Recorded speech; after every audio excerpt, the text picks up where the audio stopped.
Ladies and gentlemen, welcome to the channel. You know what it is, World of Wrestling, here today to discuss about Impact Wrestling Rebellion 2022 review.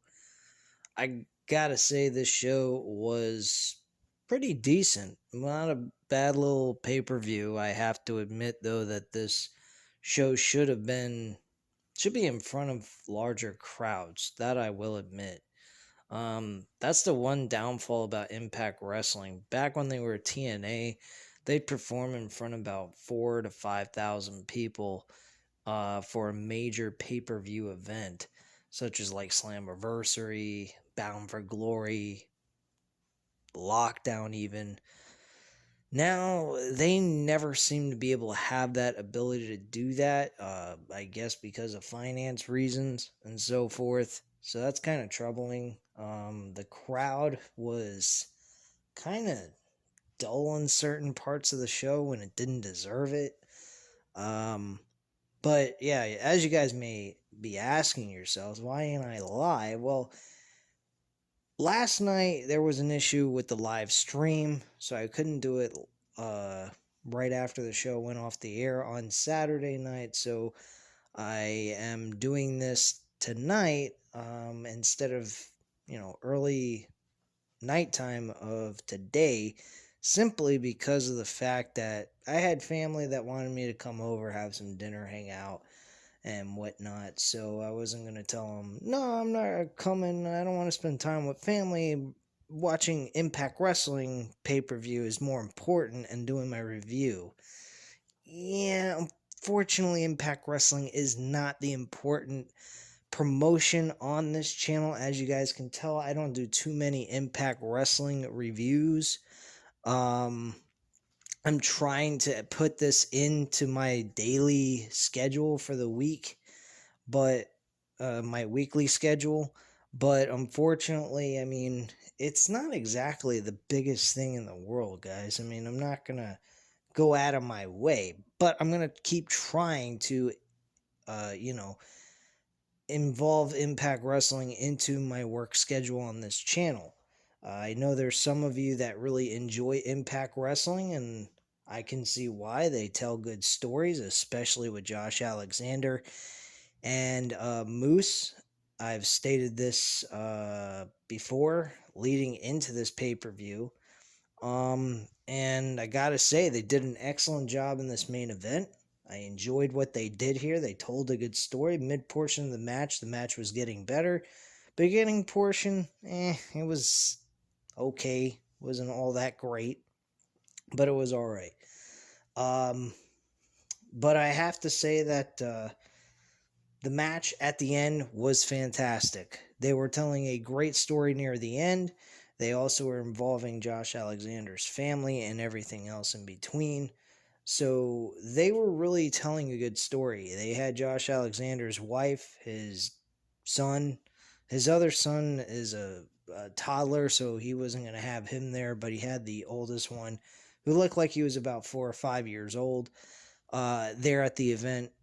And they were telling a good story, and I enjoyed that. And I enjoyed the wrestling from the mid portion of the match. The beginning portion, I mean, you guys could take it or leave it, but I'm still going to give this match a 4 out of 5 stars. This was actually the best match on the entire card. The only thing that came close to this was Trey Miguel, Mike Bailey, and Ace Austin. I was going to say Austin Theory. I don't know why I was going to say that, but Ace Austin. These three men for the X Division Championship was the second best match and the closest thing that rivals up against the World Heavyweight Championship. And I gotta say, this match was excellent as well. Ace Austin captured the X Division World Championship for a third time in his career. Kudos to him. Hopefully this reign is better than the second one, because I don't know what the second reign was like. I wasn't watching Impact Wrestling. I took time away from that. But his first reign wasn't all that bad.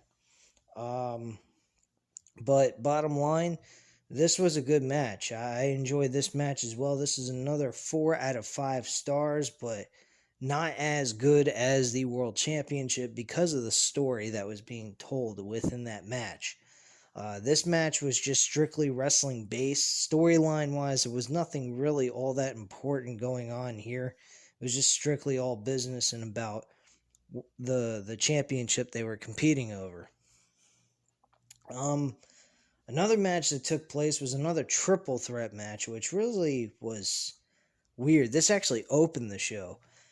It was Jay White, Steve Macklin, and Chris Sabin. These three men competed in somewhat of a triangle rivalry that took place. Believe Steve Macklin had some beef with Chris Sabin earlier this year. From what I remember going back and watching some of the episodes I was able to catch up on. But unfortunately, I'm not quite sure.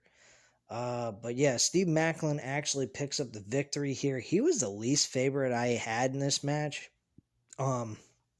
That I enjoyed during this entire matchup. I didn't particularly care for him all that much.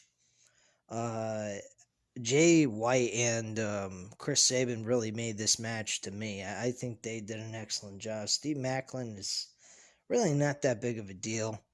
And I really don't care. Steve Macklin actually picked up the victory by a pinfall on Chris Sabin, which made sense. He's a bigger guy. Chris Sabin's a smaller guy, so it made sense for the pinfall. But at the end of the day, if Steve Macklin would have been just as good as Chris Sabin and Jay White, I wouldn't be saying that the match was all that bad. But the decision of going with Steve Macklin when he's not even really doing all that much in this match and it wasn't all that impressive, I don't particularly care for this match all that much. I'm going to be kind enough, though, and give it a 3 out of 5 stars. It was an average match. It would have been better if Steve Macklin carried his own weight in this match. Take Steve Macklin out of it, it would have been a 3.5 to 4 out of 5 stars. So that's just my thoughts on that. Another match that took place was Taya Valkyrie in, I believe this was her debut match. Back to Impact Wrestling. She fought Deonna Purrazzo for the AAA Women's Championship. This match was okay.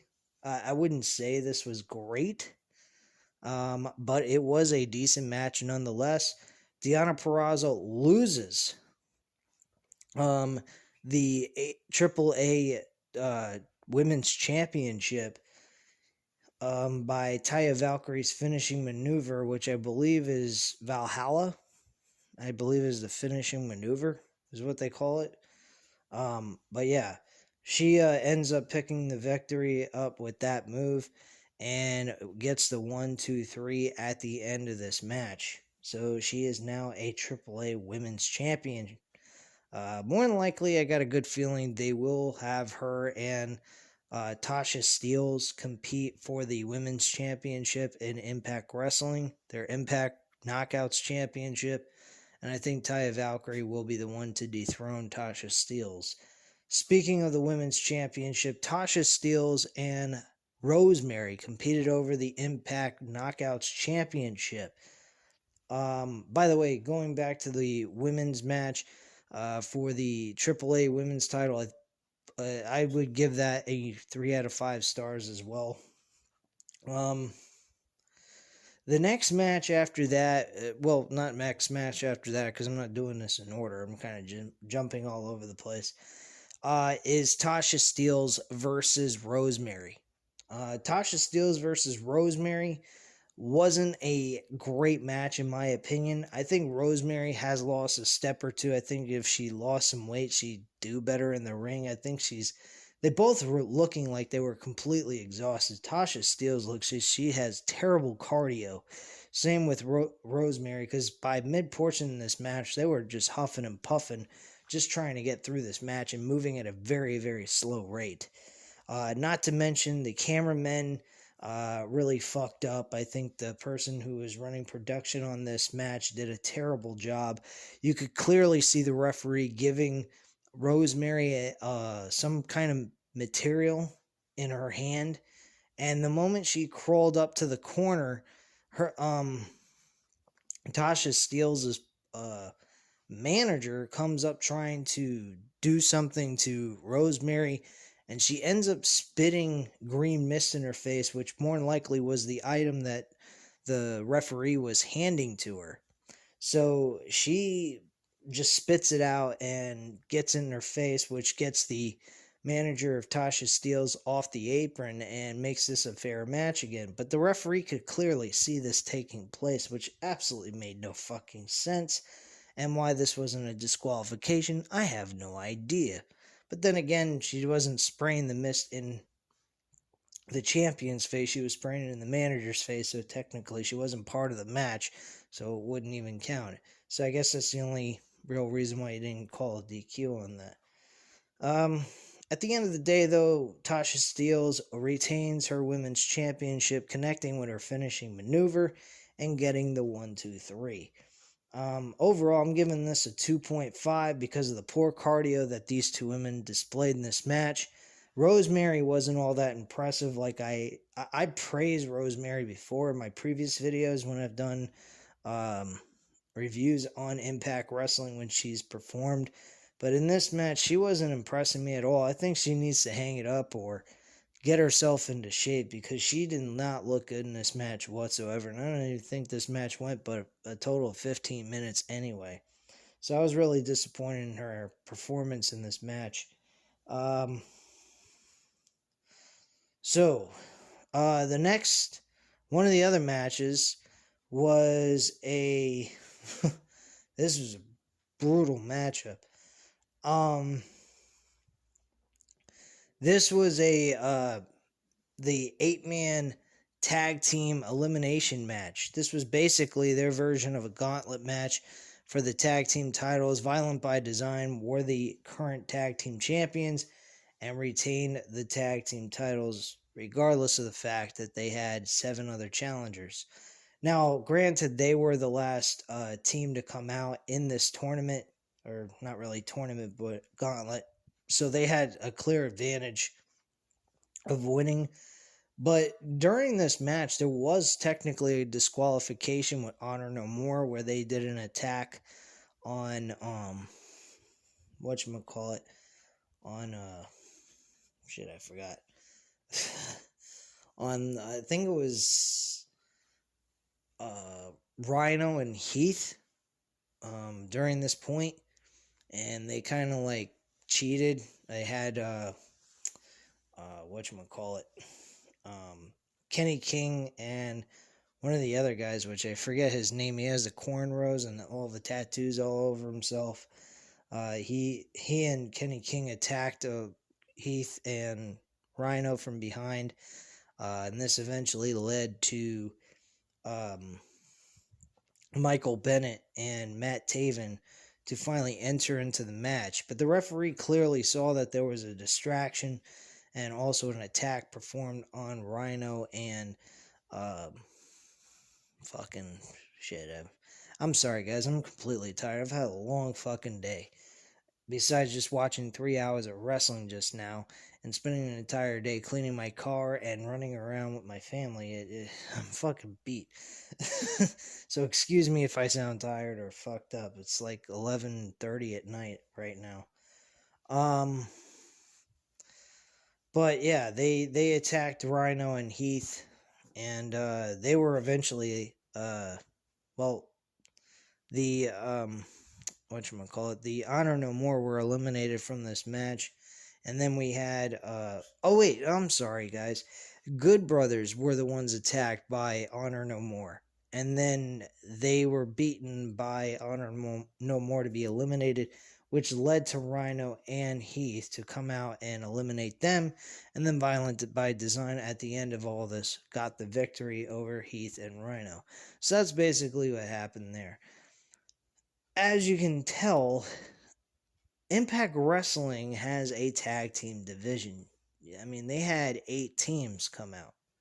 I didn't really particularly...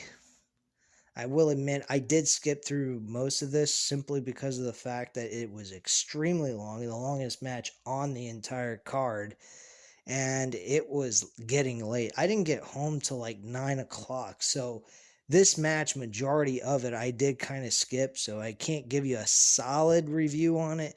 But as the action from what I saw, based on the last couple of teams that were left, I would have to say this was an okay match. I think they did a very smart thing. If they wanted to go a full 3 hours, this is the match you go with, for a long, drawn out match. And I'm pretty certain, based on the overall action, that the rest of the card, the rest of the action that took place in this gauntlet match was very good. Usually, gauntlet matches aren't bad at all, as long as you're not milking the shit out of it. But they didn't really do that. I think they did a pretty solid job here. And the tag teams won legitimately, and on top of it, they were placed last in the entire gauntlet, so it made it a lot more believable for them to retain their championships. Not to mention they're the champions. Why wouldn't they come out last anyway? So the next match was Tome, Ishii, and Jonah. Was the only other match I forgot to talk about here. So that technically was the next match that I wanted to talk about. This match was very hard hitting. These two guys really displayed a lot of good action. It reminded me of a lot of the New Japan Wrestling matches I've seen. Jonah performed very well here with Ishii. Ishii actually performed on Wednesday night for Rampage when it was being recorded, and then it was aired on Friday, of course. So Ishii actually did double duty this week in performances. I don't know if he wrestled in New Japan's promotion as well, to go ahead and help out with their promotion and everything. But in these two promotions, he actually did perform for them. So, and both matches were good. He did have 50-50 booking applied to him this week. One loss in AEW and one win here on the pay-per-view of Rebellion. So kudos to him, and a hard-hitting match that he had with Jonah. This match was good from beginning to end. I have really no complaints here. I'm going to give it a 3.5 out of 5 stars. So as you can tell, not too many matches went below a 3, except for one that was the Impact Knockouts Women's Championship. I wasn't too pleased with that. But overall, the rest of the action here was pretty solid or above average. So I have to say this show was probably a 7 out of 10. It was a decent show nonetheless, and I think the World Championship displayed the best storyline telling you can possibly get at everything that was performed here on this pay-per-view. So that's pretty much my mindset on this. I do apologize that I couldn't do a live stream. I really wanted to, but again, like I said last night, I was not getting a clear live stream of this entire show. The audio is completely lagging behind. The stream was stopping and going. It was terrible. I don't know what the hell happened, what was taking place, but whatever the case was, it was fixed once I went back to do the stream again and today, and it came in fine. So I have no idea what the issue was, and I do apologize that I couldn't do a live stream with you guys. But yeah, it's, Sunday night, it's late, and I want to get some rest, relax, before I have to go to sleep and get back to work tomorrow. Oh boy, what fun that's going to be. Anyway, guys, at this time, if you like this video, hit the like button. And if you're not already subscribed to the channel, of course, as always, hit the subscribe button. And if you want to leave me a comment, I will definitely reach back out to you and answer your questions or just your comments and say hello to you, as I usually do. So anyway, guys, I thank you again for watching. Have a great night, and I'll speak to you again tomorrow for the pay-per-view of the week, episode number 9 for WCW World War III 1997's pay-per-view. Anyway, guys, I'm going to go relax. I'll speak to you later. Bye.